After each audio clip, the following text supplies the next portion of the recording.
Good afternoon, ladies and gentlemen. First, I'd like to thank President Obama and Vice President Biden for taking the time to sit down and meet with several of us this morning. My name is Tim Bryan. I'm CEO and Chairman of Galaxy Solutions. We specialize in custom software development for Fortune 50 corporations with a focus in the healthcare industry. We're meeting here today because we share a common concern about one of our country's major problems and opportunities, the unemployment and underemployment of many of our fellow citizens. We have something else important in common. We are all actively, creatively, and successfully involved in doing something constructive about the employment situation. We're here because we know that much more needs to be and can be done, and we believe that an exchange of ideas will ultimately lead to more Americans working. In the past, we've seen jobs in the IT sector go overseas. Software development work was pretty straightforward, and it went to countries where labor was inexpensive, in essence to the lowest bidder. However, challenges with quality, time zones, travel, currency fluctuation, turnover have made offshore-based solutions less attractive. Today in software technology, there's an amazing opportunity to use software to help businesses achieve amazing results and make people's lives improved. Nowhere is that more the case than in healthcare. Take advantage of American talent. We need to take advantage of the available American talent. We have opened a development center in downtown Detroit. Our program is called Outsource to Detroit, and it's putting Americans back to work. Midwesterners, skilled, hardworking individuals that are looking for opportunities and helping that region get back on its feet. We have established Detroit as an IT hub, a competitive IT hub with offshore, in which, from a price standpoint, we're on par with the offshore destinations, and from a quality standpoint, we are winning. Michigan's educational institutions, retraining centers, junior colleges, and universities are working with us to design curriculum which make their graduates the next generation of software technology workers in Detroit and elsewhere in the USA. The American model has been and will always be one of delivering exceptional value in services and products. The generation of software systems being built in Detroit and elsewhere in the United States will help us make that point once again. I am honored and proud to introduce to you today the sponsor of our meeting, the leading proponent of American competitiveness, the senior executive with an overriding commitment to re-employing America's workforce, President Barack Obama.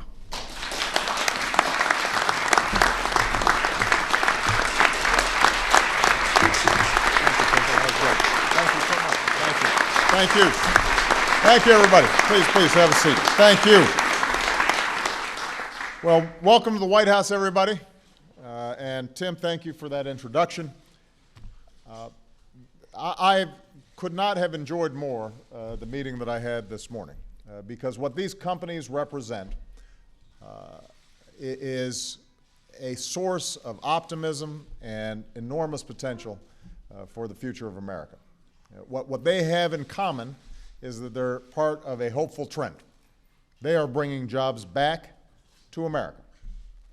You've heard of outsourcing. Well, these companies are insourcing. These companies are choosing to invest in the one country with the most productive workers, the best universities, and the most creative and innovative entrepreneurs in the world, and that is the United States of America. That's worth applauding.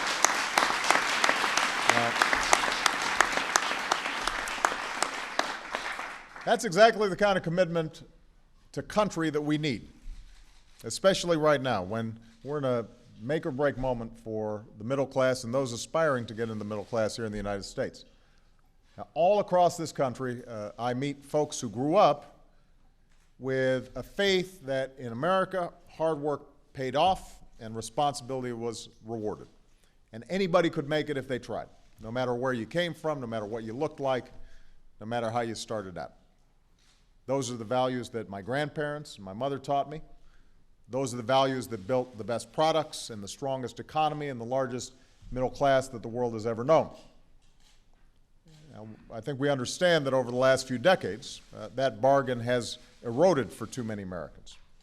The economy has changed rapidly, and for many, that change has been painful. factories where people thought they would retire packed up and went overseas, where labor costs were cheaper.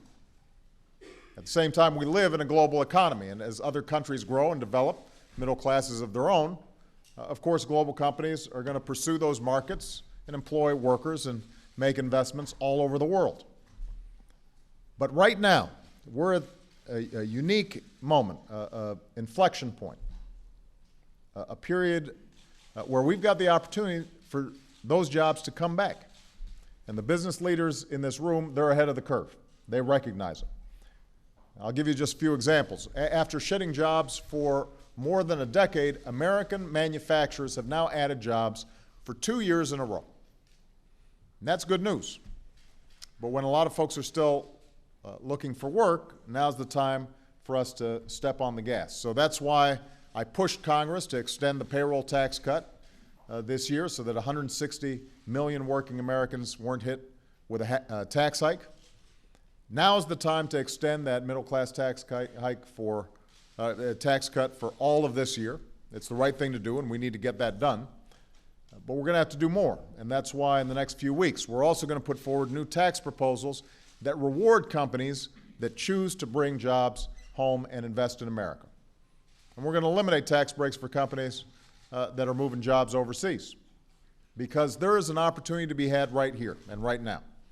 There are workers ready to work right now. And that's why I set a goal of doubling our exports of goods and services by 2014. And it's a goal, by the way, that we're on track to meet. In fact, we're a little ahead of schedule in meeting that goal. That's why, with the help of our outstanding USTR, I was able to sign trade agreements with Korea and Colombia and Panama, so our businesses can sell more goods to those markets. And that's why I've fought for investments in schools and community colleges, so that our workers remain the best you'll find anywhere, and investments in our transportation and communication networks, so that your businesses have more opportunities to take root and grow. I don't want America to be a nation that's primarily known for financial speculation and racking up debt buying stuff from other nations. I want us to be known for making and selling products all over the world stamped with 3 proud words, made in America. And we can make that happen.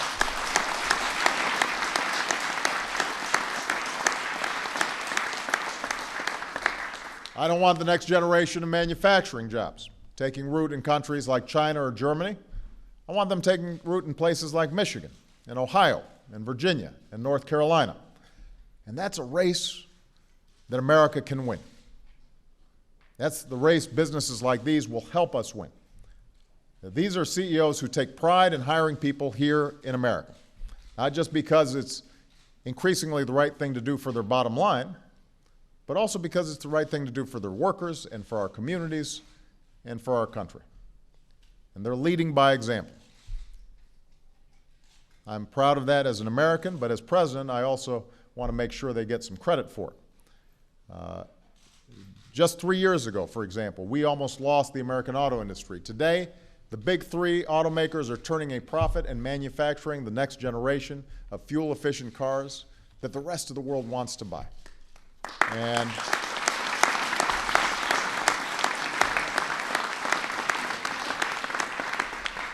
Ford Motor Company, that's represented by workers and management on this stage, has committed to investing $16 billion in the United States by 2015. $16 billion. And that includes bringing back about 2,000 jobs and shifting production from countries like Japan, Mexico, and China to states like Michigan and Ohio and Missouri.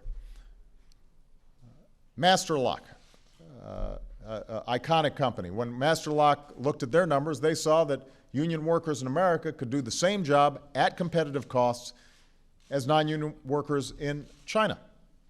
In fact, Master Lock is now exporting their products from the United States to China and Europe. And today, for the first time in 15 years, Master Lock's Milwaukee complex is running at full capacity. But you don't have to be a big manufacturer to insource jobs. Bruce Cochran's family had manufactured furniture in North Carolina for 5 generations. But in 1996 rather, as jobs began shifting to Asia, the family sold their business, and Bruce spent time in China and Vietnam as a consultant for American furniture makers who had shifted their production. While he was there, though, he noticed something he didn't expect. Their customers actually wanted to buy things made in America. So he came home and started a new company, Lincolnton Furniture, which operates out of the old family factories that had been shut down. He's even rehired many of the former workers from his family business. You also don't have to be a manufacturer to insource jobs. You just heard Tim, CEO of a healthcare IT company in New Jersey called Galaxy Solutions. They've already hired 150 workers with their Outsource to Detroit program, and they plan on hiring up to 500. And Tim was quoted as saying, you know, there are some really talented people in Detroit, and we're putting them back to work. So whether you're a small business, some of which are represented here, or a large manufacturing corporation, or a technology company, whether you're a historic brand or a brand new startup, insourcing jobs is a smart strategy right now. We live in a global economy with opportunities for global investment, but we heard from several experts this morning and business leaders that we're at this point in time where factors like incredibly rising American productivity and increasingly competitive costs mean the economic case to invest in America and bring jobs back home is strong, and it's getting stronger. Now, labor costs are going up in places like China. We have become much more productive. We continue to be the largest market in the world. And so we have this outstanding opportunity if everybody's partnering and getting together. That's the economic case. I believe there's also a moral case. You know, Andy Grove, the former CEO of Intel, said it well. He said, those of us in business have two obligations. One, that's undebatable, is that we have a fiduciary responsibility to the shareholders who put us in our place. But he also said there's another obligation that I feel personally, given that everything I've achieved in my career and a lot of what Intel has achieved in its career were made possible by a climate of democracy, an economic climate and investment climate provided by our domicile, the United States. All these folks on stage, they are business people first, and they're looking at the bottom line.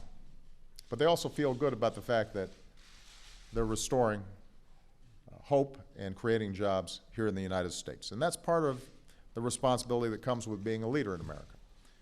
A responsibility not just to the shareholders or the stakeholders, but to the country that made all this incredible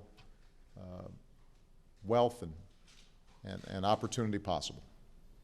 And that's a responsibility that we all have to live up to, whether we're in the private sector or the public sector, whether we're in Washington or we're on Wall Street. Because the more Americans who succeed, the more America succeeds. So my message to business leaders today is simple. Ask yourselves what you can do to bring jobs back to the country that made our success possible. And I'm going to do everything in my power to help you do it. We're going to have to seize this moment. American workers are the most productive and competitive in the world right now. When you factor in all the costs, we have an outstanding market. We have the most innovative entrepreneurs, the best research universities. And part of what our session this morning was all about was just helping people to take a look at what this moment is and where we're going to be 5 years from now. Because when people take a second look, it turns out that the potential for job growth and American manufacturing and the service industry is incredible. I said in a speech a while back, this moment is perfectly suited for our advantages. It's perfectly suited for who we are. The global marketplace is becoming more innovative, more creative, more transparent, faster, more adaptable. That's who we are. That's our strength. We've got to take advantage of it. And if we've got leadership of the sort that we're seeing on this stage, I'm absolutely confident that not only can it make a difference for our middle class and folks who are working their way into the middle class, it's also gives us an incredible opportunity to assure the future for our children and our grandchildren. And that's my central goal and focus as president. That should be our central goal as a country. How we rebuild an economy where hard work pays off, responsibility is rewarded, a nation where those values continue for generations to come. So thanks to all the people on this stage for being such a great example. For all the press who are here, I hope you get a chance to hear their stories because it's exciting. And it gives you a sense of why I'm incredibly optimistic about our prospects. Thank you very much, everybody. Thank you.